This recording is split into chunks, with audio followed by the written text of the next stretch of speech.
Assalamualaikum warahmatullahi ta'ala wabarakatuh. Bismillahirrahmanirrahim. Alhamdulillahi rabbil alamin. Wabihi nasta'in ala umuri dunya waddin. Wassalatu wassalamu ala ashrafil anbiya'i wal mursalin, Sayyidina wa habibina wa syafi'ina wa qurrati a'yunina wa maulana Muhammad habibi rabbil alamin wa alihi tahirin wa ashabihi al-ghurril mayamin wa tabi'in wa tabi'it tabi'in wa man tabi'ahum bi ihsanin ila yaumiddin. Subhanaka la ilma lana illa ma 'allamtana innaka antal alimul hakim. Rabbi shrah li sadri wa yassir li amri wahlul 'uqdatam min lisani yafqahu qawli bijahin nabi was sahbi wal ali, amma ba'd. Pemirsa Dalwa TV yang dimuliakan oleh Allah Subhanahu wa taala, alhamdulillah kita masih diberikan kesempatan oleh Allah Subhanahu wa taala berjumpa kembali untuk mengisi hari-hari kita di bulan suci Ramadan ini dengan bersama-sama kita mengkaji qasidah atau nazam Aqidatul Awam. Sebelumnya saya ingin mengucapkan kepada para pemirsa Dalwa TV semuanya, Ramadan Mubarak, taqabbalallahu minna wa minkum siyamana wa siyamakum. Semoga Allah Subhanahu wa taala menerima ibadah puasa kita, menerima ibadah salat tarawih kita, menerima semua amal taat yang kita laksanakan dan kita kerjakan di bulan Ramadan, sehingga kita dijadikan oleh Allah Subhanahu wa taala sebagai hamba-hambanya yang mendapatkan maghfirahnya, yang mendapatkan rahmatnya, dan kita bersama-sama dijadikan oleh Allah Subhanahu wa taala sebagai hamba-hambanya yang dibebaskan dari api neraka, sehingga ketika kita meninggalkan bulan Ramadan menuju bulan Syawal, kita bersih dan suci dari semua dosa-dosa dan noda kita, kembali kepada fitrah. Dan itulah yang dimaksud dengan Idul Fitri. Amin ya rabbal alamin. Masih bersama saya Muhammad Fasihin Mu'min dalam mengkaji bait demi bait, nazam demi nazam qasidah Aqidatul Awam. Pada pertemuan yang telah lewat, kita telah diperkenalkan dengan sifat-sifat wajibnya Allah. Dan sebelumnya juga telah dijelaskan bahwasanya wajib bagi kita setiap mukallaf atau setiap orang muslim untuk mengetahui sifat wajibnya Allah, sifat mustahilnya Allah, dan sifat jaiznya Allah. Begitu juga sifat wajibnya para rasul, sifat mustahilnya para rasul, dan sifat jaiznya para rasul. Dan sudah dijelaskan juga pada pertemuan-pertemuan yang telah lewat bahwasanya yang dimaksudkan dengan sifat wajib adalah ma la yutasawwaru fil aqli adamuh, sesuatu yang tidak terbayangkan di dalam akal tidak adanya sifat tersebut. Maknanya Allah Subhanahu wa taala wajib bersifat dengan sifat-sifat yang telah disebutkan, yang ada 20. Adapun makna dari sifat mustahil adalah ma la yutasawwaru fil aqli wujuduhu. Sifat mustahil adalah sifat-sifat yang tidak terbayangkan di dalam akal adanya sifat tersebut. Jadi tidak mungkin Allah Subhanahu wa taala bersifat dengan sifat-sifat mustahil. Adapun makna dari sifat jaiz adalah ma yasihhu fil aqli wujuduhu wa adamuh, adalah apa yang sah-sah saja atau boleh-boleh saja adanya sifat ini atau tidak adanya sifat ini. Itulah pengertian dari sifat wajib, sifat mustahil, dan sifat jaiz. Telah dijelaskan pada bait-bait sebelumnya bahwasanya sifat wajibnya Allah Subhanahu wa taala ada 20. dimulai dari sifat wujud, qidam, baqa, mukhalafatun lil hawadith, qiyamuhu binafsihi, wahdaniyah, qudrat, iradat, ilmu, hayat, sama', basar, kalam, qadiran, muridan, aliman, hayyan, sami'an, basiran, mutakallima. Ada 20 sifat wajibnya Allah Subhanahu wa ta'ala, dan 20 sifat wajibnya Allah Subhanahu wa ta'ala dibagi menjadi 4. Ada sifat nafsiyah, yaitu satu sifat berupa sifat wujud. Yang kedua ada sifat salbiyah, yaitu 5 sifat: qidam, baqa, mukhalafatuhu lil hawadith, qiyamuhu bin nafsihi, wahdaniyat. Ada 7 sifat ma'ani, yaitu qudrat, iradat, ilmu, hayah, sama', basar, dan kalam. Dan yang terakhir ada sifat ma'nawiyah, yaitu qadiran, muridan, aliman, hayyan, sami'an, basiran, mutakalliman. Itulah apa yang telah kita bahas dan kita kaji pada pertemuan-pertemuan yang telah lewat. InsyaAllah pada kesempatan kita di hari yang mulia ini, kita akan melanjutkan kepada sifat jaiznya Allah Subhanahu wa ta'ala. Dikatakan oleh sahibul qasidah Al-Syeikh Al-Imam Ahmad Al-Marzuqi, beliau mengatakan, wa jaizun bifadlihi wa adlihi tarkun li kulli mumkinin ka fi'lihi.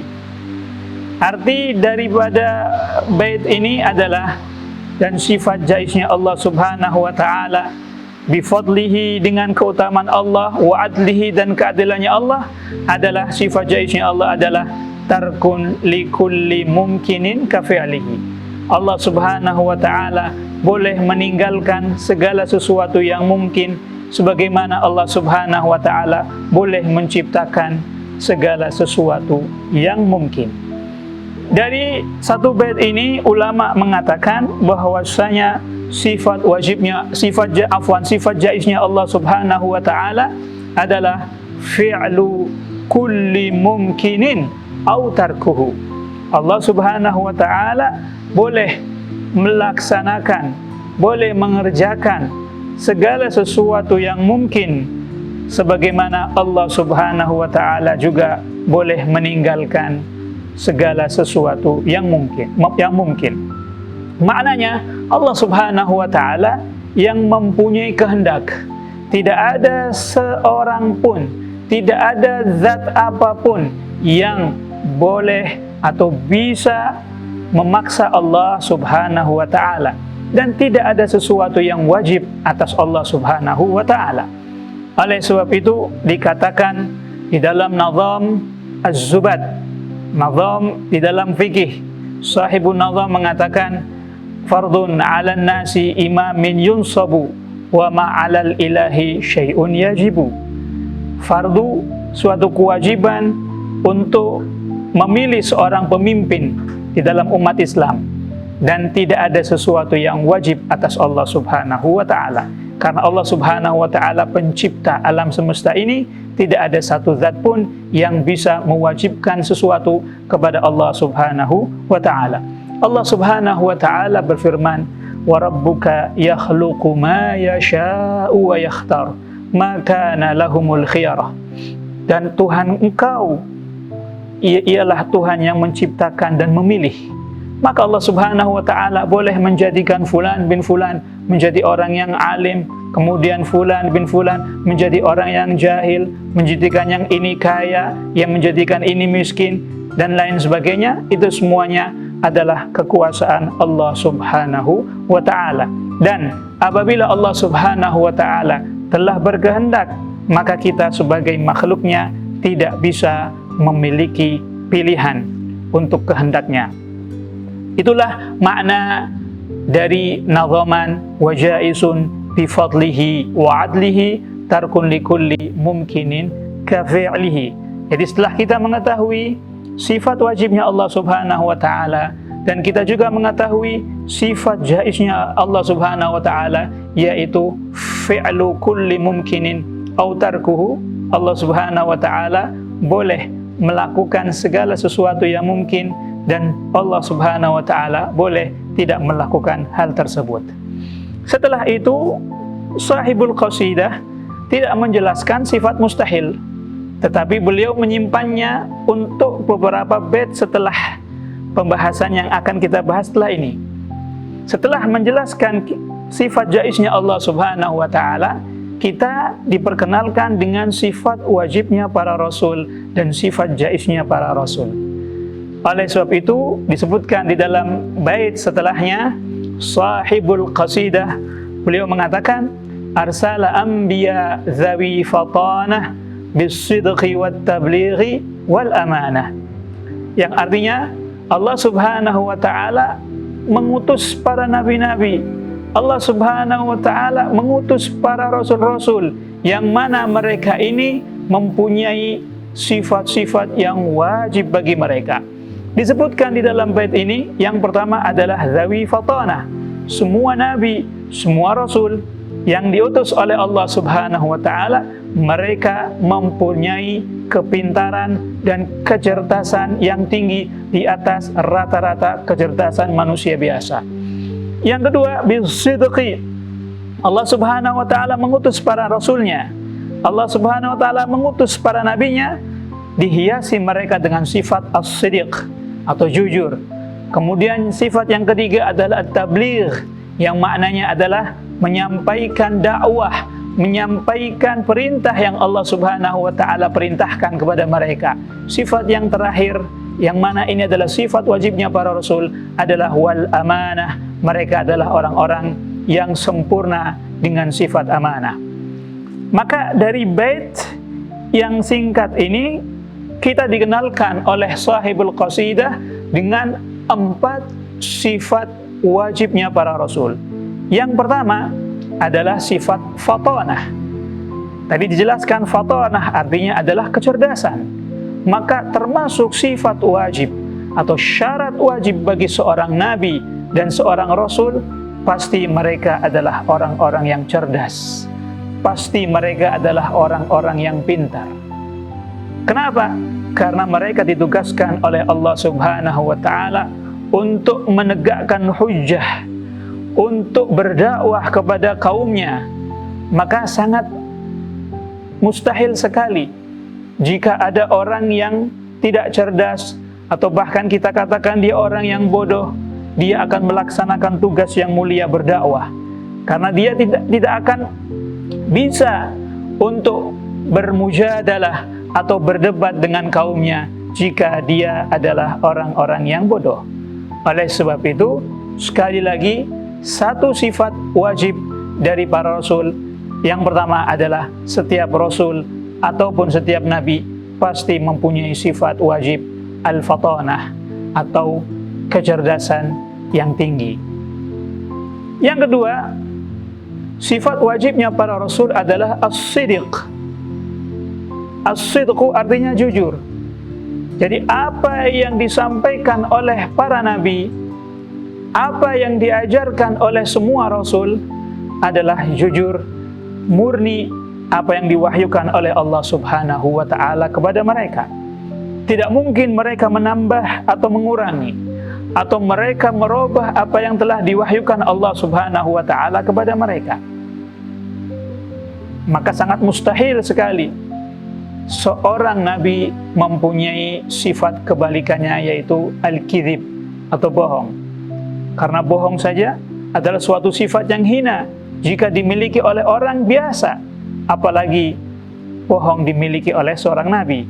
Jadi mustahil nabi bersifat al-kidhib.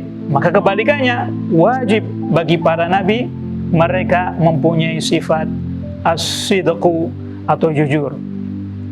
Allah Subhanahu wa taala berfirman dalam Al-Qur'an, wa sadaqallahu wa rasuluh, yang artinya dan Allah maha jujur dan Rasul juga maha jujur. Maka dari ayat yang singkat ini bisa kita ambil faedah bahwasanya apa saja yang diajarkan, yang disampaikan oleh Rasul Shallallahu Alaihi Wasallam itu benar-benar datang dari Allah Subhanahu Wa Taala. Al-Quran yang kita baca, syariat yang kita kerjakan, amalan-amalan yang diajarkan oleh Rasul Shallallahu Alaihi Wasallam itu adalah murni datangnya dari Allah Subhanahu Wa Taala. Tidak mungkin mereka berdusta, tidak mungkin mereka berbohong. Itu adalah sifat yang kedua dari sifat wajibnya malaikat.